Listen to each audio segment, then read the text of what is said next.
People to listen to tonight, but they're all extraordinarily interesting with the exception of myself. So if I could ask you to take your seats and listen up, because I have some important things to say about some important people. Thank you. Before I begin, I would just like to ask, I've just told you all to sit down, and now I'm going to contradict myself, because I'm going to ask a handful of you, my fellow board members, to please stand up. Board members of WOLA, please stand.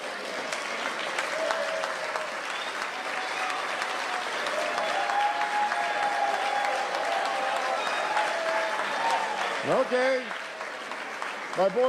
My fellow board members they are largely responsible for making tonight happen. They have been in touch with many of you, and I am very grateful to have all of them as colleagues. But who deserves even more applause, before I move on to the next speaker, now I'm going off script and Christina's looking at me like I shouldn't be doing this, but the staff of WOLA has really put their back into this one. So I'd like to thank the staff.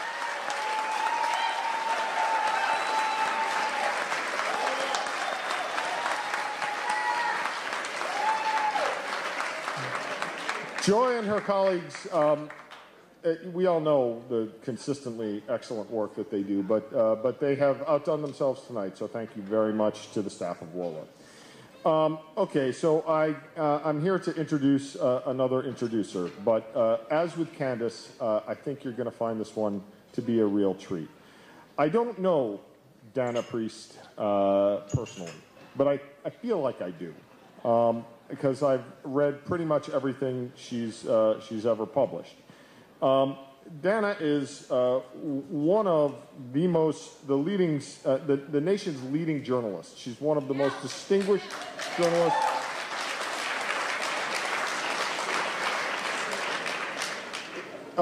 In an age where distinguished journalism is a troubled industry, Dana is distinguishing herself over and over again, as recently as this week, where she published a investigative report in the Washington Post on the nation's nuclear arsenal.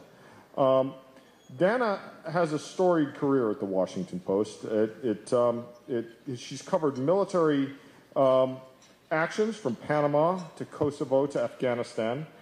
She's written extensively on the nation's covert and overt counterterrorism operations, both at home and abroad.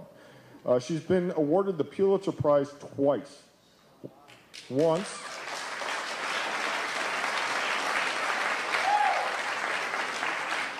Once for exposing the CIA's secret prisons overseas, and again for reporting on the scandalous lack of medical attention to our nation's soldiers at Walter Reed Army Medical Center.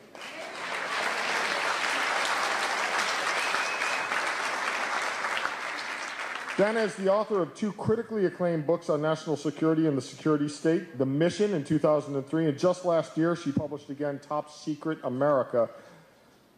Both of these titles, and frankly, every single word that Dana writes, are on WOLA's list of must-reads.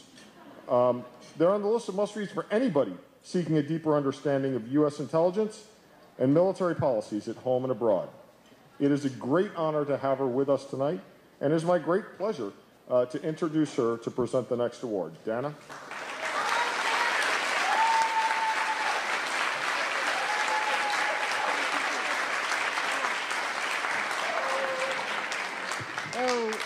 Thank you so much. I'm very honored to be here. And before I talk about Carlos, I have to say one thing about Joy, because when Joy called me up to ask me to do this, well, whenever she calls me up, I get a little bit nervous, because I think back on the first time that I met Joy, and she was doing the same work that I was doing. We were both chasing Southcom, and we both noticed that the military had increased a lot of its work in South and Central America. And so, you know, when you say Joy Olson, I know all of you get a warm and fuzzy feel, but I think of her nipping at my heels.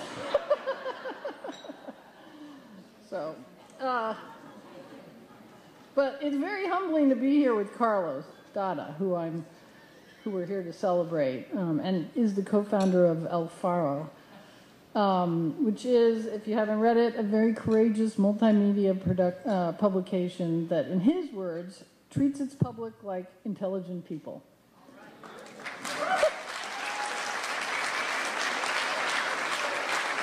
Not always easy in the United States and almost impossible in El Salvador. Here, if the government doesn't like what you've written, it can try to freeze you out, might even call on its surrogates to mark you as a traitor, or it tries to intimidate your sources with the threat of job loss or even prosecution. But in El Salvador, the stakes are so much higher. Writing the truth about government corruption and drug violence is often followed by death threats, and far too often with murder. Some 45 journalists in Mexico alone have been killed since the late 90s, and another dozen in Central America. And some media outlets like El Mañana on the border have declared that they're no longer going to write about crime and drug violence. But El Faro has been fearless in the face of all this. It began with an idea but no money, and barely actually any journalists. It had a bunch of students who wanted to be journalists, and for 3 years they worked and didn't even get paid. Their goal was to bring quality journalism to a country that could finally support it, and to a certain extent. And they didn't just cover the news, but they tried to analyze it, and they did it all online, in a country where not everyone is online. In about 2003, thanks to some international agencies that recognized the importance of a free press in countries like El Salvador, started giving them some money, and for the first time they hired 3 reporters and a photographer. And now their newsroom has expanded, Carlos just told me, to about 30 people. And they're producing materials on all different platforms, including photography and radio, and their videos are amazing, and text and books and DVDs and conferences even. So now they not only have a mission, but you seem to have a business plan, which is better than a lot of us here in the United States.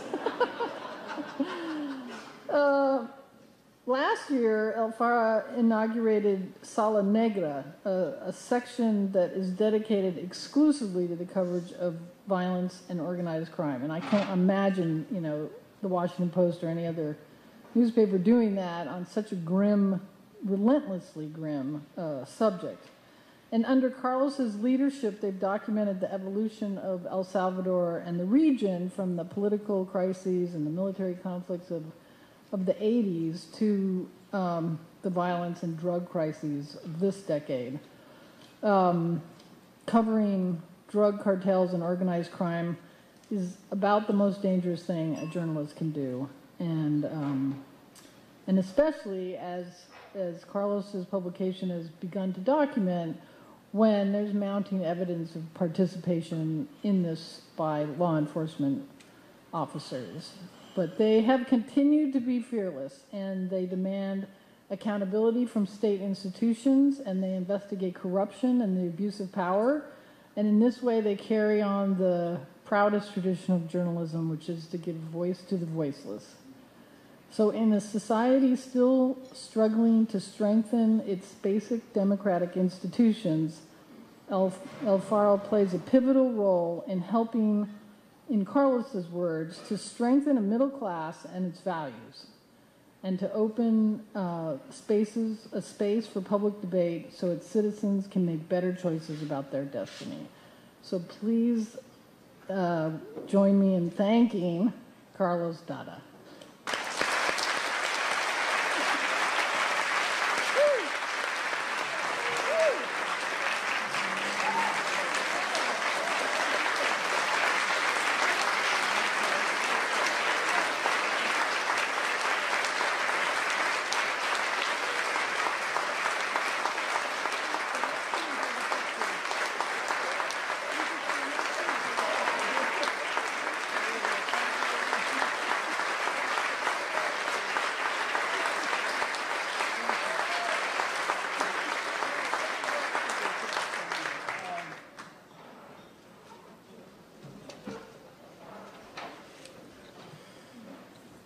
Hi. Wow, that was Dana Priest talking about me and El Faro. Wow. Before I say something, what I was planning to say, so this is not part of my 3 minutes, Christine. I must tell you something, Dana. Well, first, thank you very much for your kind words. Journalistic tradition in El Salvador is made up of accidents, of broken generations. When a process is broken, then another generation comes. So we don't have reference. We have not had teachers. So we've learned our task inspired by brave American and European journalists that risked and in some cases lost their lives trying to tell our story. We always remember this every time we think about what we do, and we say, so many people from outside risk their lives to tell our stories, that it's our moral duty to keep doing that. So thank you for your kind words.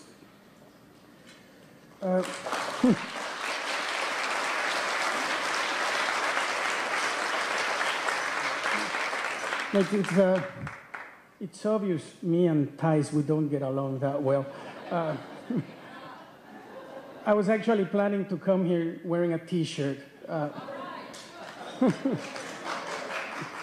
But then Sergio Arauz, a reporter from El Faro, told me, hey, you are not Gael Garcia Bernal.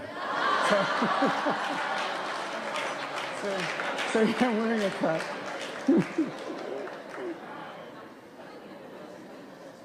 I'm very excited to be here tonight on behalf of El Faro, receiving the WOLA Human Rights Award. As you know, some of you know, El Faro was founded almost 15 years ago by Jorge Siman, who couldn't be here tonight with us, by Jorge and me. We're both sons of exiles that lived abroad for most of the 80s. And both our fathers reacted with at least as much excitement as us when they knew about this award. My father immediately remembered that in the 70s, when he was teaching at UCA, the Jesuits University, they worked in coordination with WOLA on some reports about human rights violations from El Salvador's army and police forces. Jorge's father actually pointed out how WOLA broke the Cold War friend or foe politics to denounce in this city violations of human rights committed by the US government allies in Central America since the 70s and all the way through the 80s.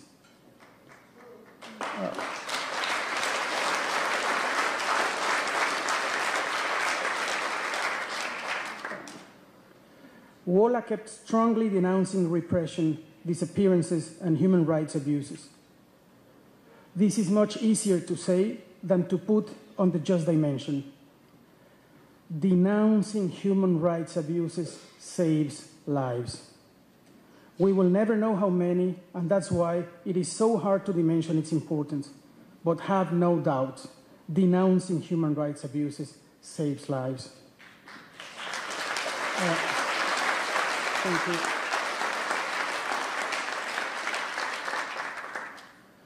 I was struck some years ago when I opened the Argentinian report on the disappearance of people, and I read there that political prisoners were punished for sharing their scarce food with weaker or ill prisoners. Solidarity, says the report, was forbidden. The Argentinian military perhaps knew too well how important solidarity is to build social tissue, to express the most humane gestures. Solidarity is indispensable for a society to grow more equal, fairer, and happier. Solidarity is indispensable for a society to be a real and decent society. That is a principle for our work at El Faro, and perhaps is the one that brought us here tonight. We believe in solidarity as defending the right of the powerless to have a decent life and fully entitled to be subjects of that groundbreaking UN chart that established that all individuals, and not only the states, had some universal rights, have some universal rights. As WOLA and other organizations around the world, we believe in solidarity as a depository of hope for better societies with happier human beings living decent lives. El Salvador made the headlines in the 80s when our societies were subject to brutal political violence that only ended with the peace agreement signed in 1992 between the government, the army, and the guerrilla forces. The war ended, and many things changed in our country, including the nature of violence, which quickly turned into criminal and social violence. But even though we were officially in peace, we remained one of the world's most violent societies. So what didn't change was the victimization of Salvadoran society, the mounting number of victims, victims of violence and impunity. The systematic violations of human rights committed during the war remain unpunished, and current levels of impunity are as high as during those years. The sources for violence through the years also have something in common. They all have strong links to this country, to the United States. Whether it was the support for authoritarian and repressive regimes during the Cold War years, or the massive deportation of gang members after the peace agreements, or the new and imminent threat, cartels moving drugs through Central America to the United States, rapidly penetrating our weak institutions. As journalists, we have a moral obligation to tell this story. But in order to do that, we need first to understand the complexities of organized crime, how it is eroding institutionality, and how it is producing new victims. We need to tell their stories, and we are committed to keep trying to do that. We are able to do that with the support of organizations that share our values, mainly the Open Society Foundations, and of course, El Faro is especially grateful with WOLA for the fact that you announced this award before you had planned. And you did it so it could be known precisely when we were receiving threats. All the WOLA people, I want to tell you, we will not forget your solidarity. Thank you very much.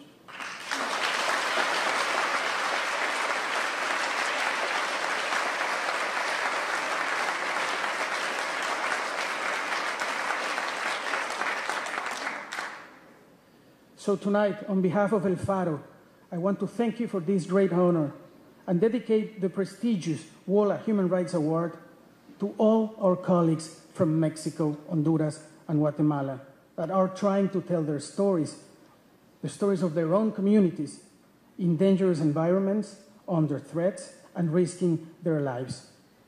To them, we would like to say tonight, you are not alone. Thank you very much.